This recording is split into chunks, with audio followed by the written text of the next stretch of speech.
All right, everyone, welcome back to the Grind and Shine podcast. Today, we are going to talk about complacency and how it's the silent killer of businesses. Let's get into it. Every time, every night is a loose one. And every flight, you know that I put the crew on. You say that I drop top, well then tell me what you done. Still in my winning phase, yeah, I've been away, are you entertained? Yeah, it guided me, that's what I'm constantly summoning. I love the climb, I don't care where the summit. It's funny when people be saying I peaked, retired, my parents, they live at the beach. You know, I think here it says, the biggest threat to success isn't failure, it's getting too comfortable. I think that holds true, and in a lot of businesses might feel that they can rest on their laurels and get too comfortable, and they don't try and innovate. They stop innovating that got them to that level. They stop changing things and stop learning and growing, and it ends up keeping them at that level, while there's other hustlers out there that are trying to push past and continue to keep growing. And what's the saying? If you're not growing, you're dying. Yep. And I take that as like, if you're not growing, you're dying, because if you're just staying the same level, there's somebody out there, and many people, that are continuously hungry and trying to grow and become the best versions of themselves, that are going to take your lunch money, so to speak. And you know what? I can't remember what the Arnold quote was, where while you're sleeping, somebody's out there training. I forget what it was. You know what I'm talking about? Oh yeah. While you're sleeping, someone is working. Yeah. While you're being lazy and watching the television, someone is working. It's true. Yeah. And look, and that's why he was freaking one of the best bodybuilders who ever lived. Yeah. An overall successful person. Yeah, right. American dream. Yeah.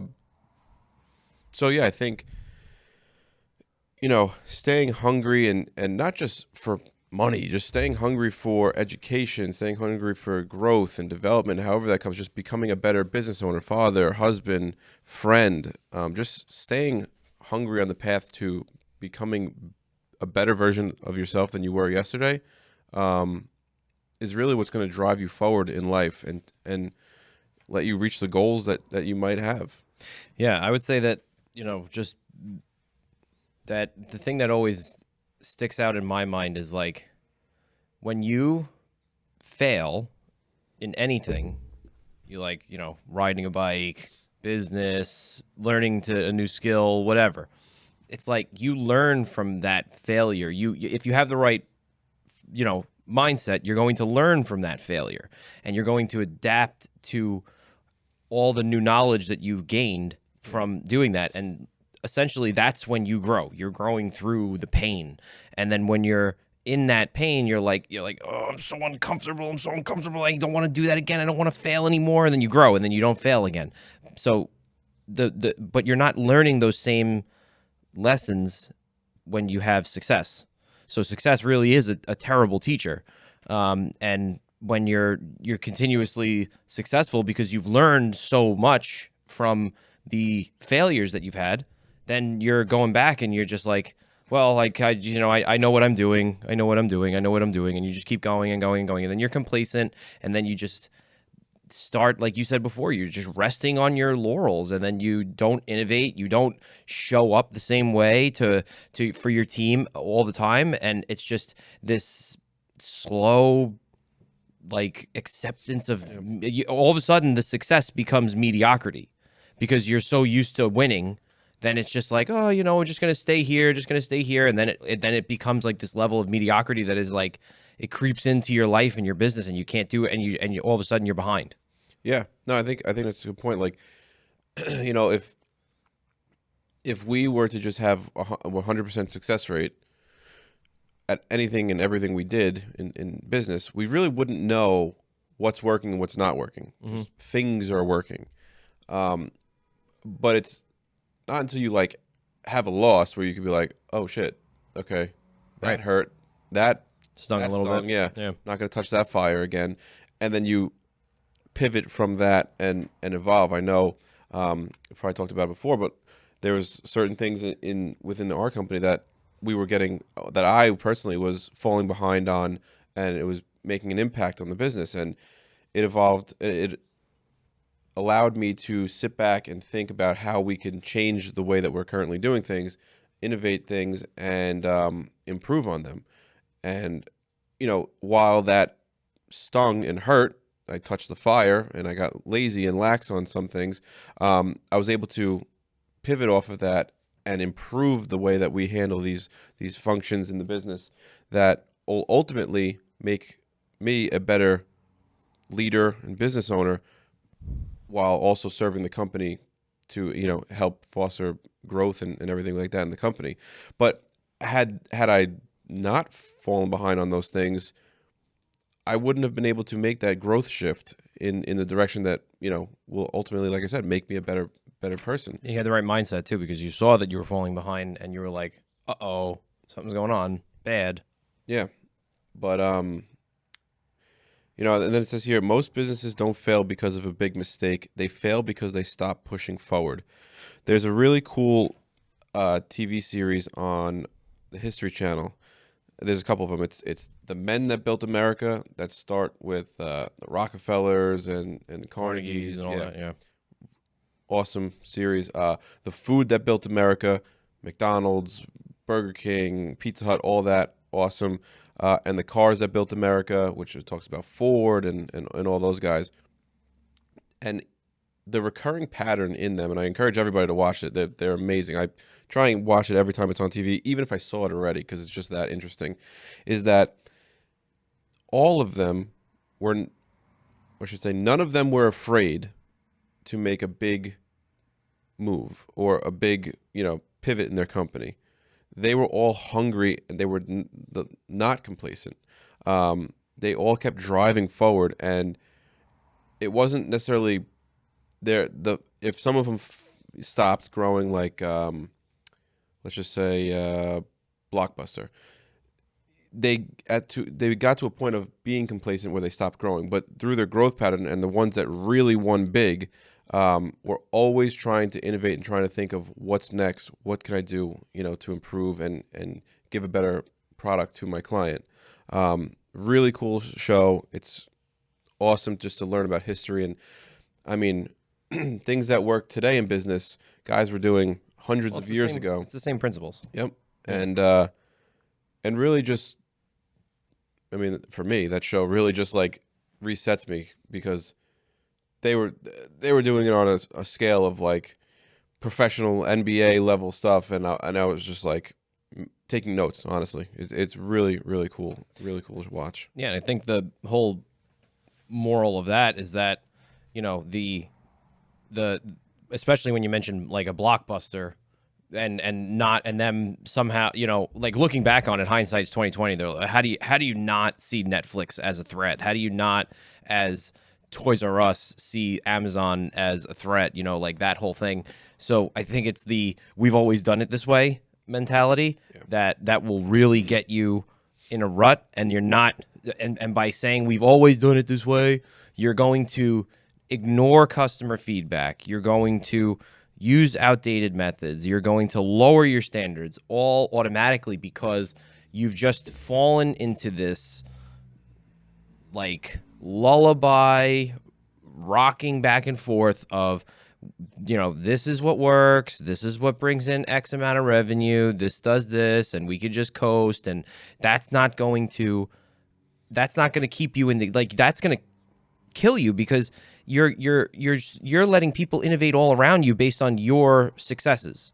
And that's exactly what happened with all the companies I mentioned before, like you have Kodak, all these companies that were monsters, with like referencing the TV shows that you just mentioned.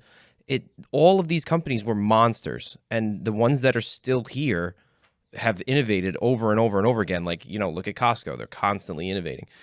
All of these companies, they're not like just saying, well, this is how we've always done it, and wake up every day and just rinse and repeat. Like, no, that's not what happens. You constantly, to stay at the top, you got to constantly innovate, constantly keep moving forward.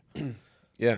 And I think, for us, we were guilty of being complacent for a long time. I hope that we don't go back to that ever, but which I don't think we will. But it was just like I don't know, things were just like status quo. Like we weren't pushing and driving enough, and then we realized.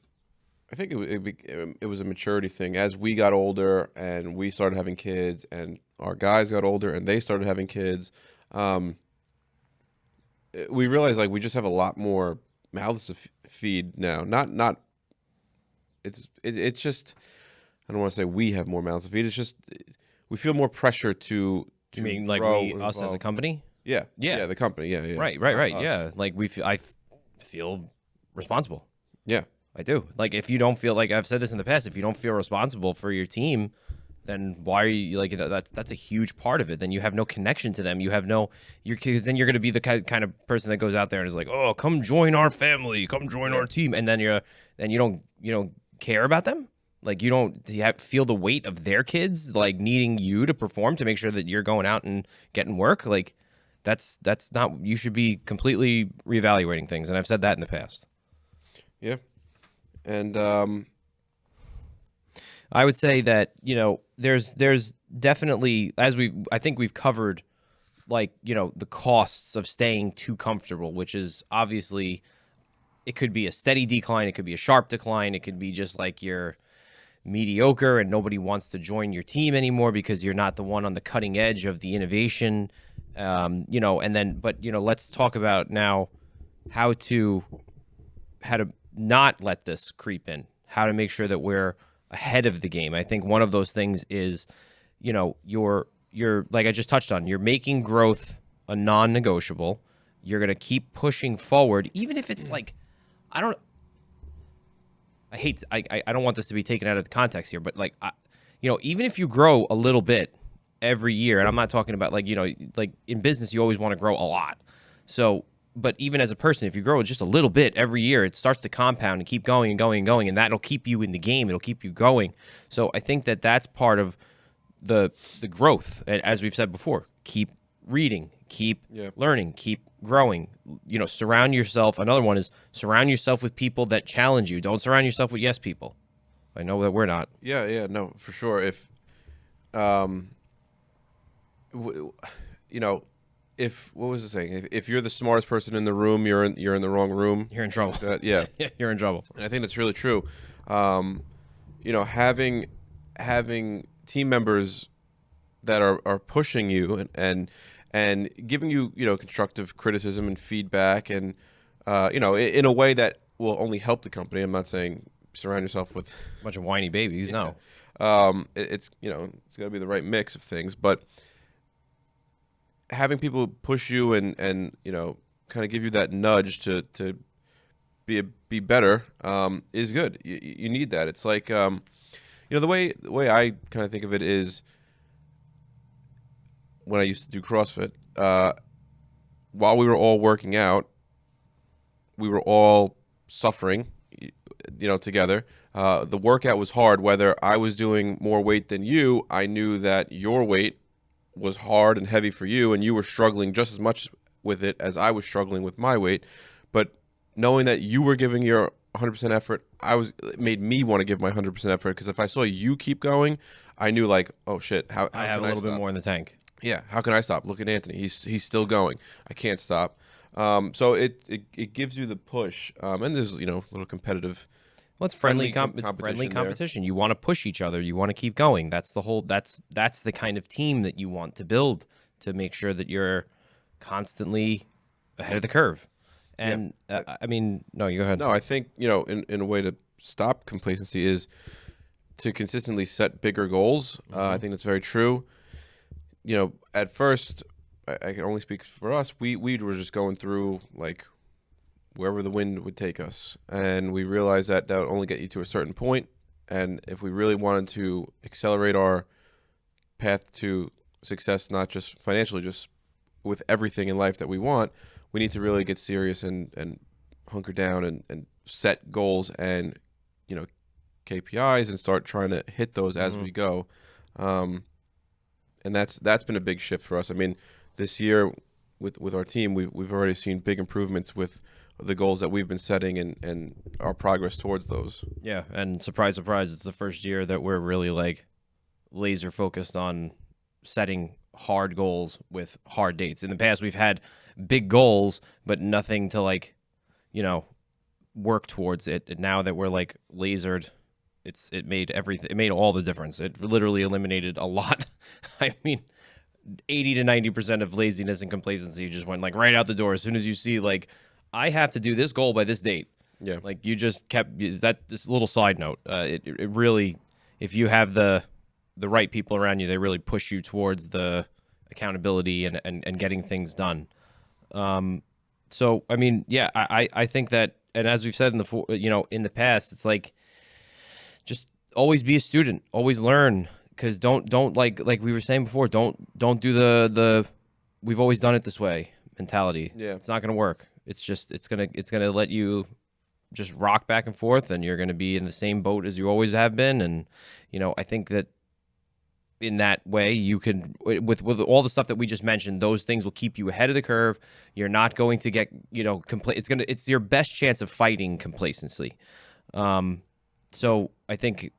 Other ways that you could do that is, you have to, and as we just said, with going into our goals is auditing our habits. You've been very good with this, with that sheet that you have with the timesheet. So can you talk about that?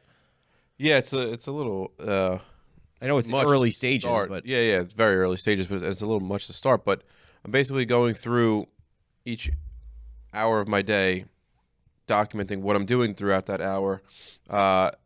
It's even less than that, but documenting what I'm doing every 30 minutes, I think it is, to be able to look back at the end of the day and see where I'm wasting time or where I made progress in my day or progress towards my goals. What time block was it? Was it in the first third of the day? Was it in the middle of the day, or was it at the closeout of the day? I'm trying to like optimize the way that I structure my days. If I know I'm most creative in the morning, I want to make that time frame, that time period, the time where I do, the social media posting or the podcasts and things like that. Versus, I know towards the end of the day, I'm probably more tired, more what is it like? just like your mental energy, your mental capacity is like depleted as the day goes on. You have the most energy and all that in the beginning of the day. So I try and use that for like the creative. I heard that from Dan Martell. I thought that was really, really interesting. So I go through and try and, I'm on week 2 of this, write down what I do throughout the day. And even if it's like scrolling Instagram or whatever, just write it down. And honestly, I've been doing a lot less detracting things because I know I have to write it down and I don't want to look back and see what because it was. You're like circling it. You're like, It's here, in my I was a face. dummy here. Yeah, because I know I was on Instagram at some point throughout the day, but then like looking back on it and seeing that I had to write that I was on Instagram was just like, what am I doing? Yeah, right. So that's been helpful. Yeah, and I think that's like you're getting uncomfortable with your old ways, and you're like, oh God, I gotta fix this. Something's wrong. I feel like I'm wasting time. I gotta, move forward. I gotta stop doing the stuff that I've been doing in order to get to the next spot. So I would say just like some other like little in like wrapping this up, some other little practical steps is like making sure, especially if you're a contractor, making sure that you're up to date on like industry trends and new learning, new ways of installing stuff, making sure that like you and your crews are up to date on the latest installation methods and trends, because you want to make sure that you're not falling behind. You're not recommending like something that was good 10 years ago now, when there's could have been like a million other products that are way better that came out, and you're now you and your whole company are falling behind because you're just like, oh, we're used to doing it this way. Some things are tried and true, and that will always remain the same. I would say yes, but they're you got to make sure that you're at least comparing it to the new. Yeah. Not being afraid to try new things. I know, Dad is big on that. He's not stuck in his ways of doing things and the way that he teaches people to do things, unless it's clearly the wrong way to do it, of course. Right. But yeah, some things are tried and true. But you know what? You got to be willing to take pieces of what's new out there and to see how we can implement them to give a better product to our client. Right. So Do you have anything else you want to hit on? No. Yeah. So I would say that basically, as we've said this entire podcast, don't get complacent. Make sure you're staying on the cutting edge. Make sure you're innovating. Surround yourself with people that push you and want to grow.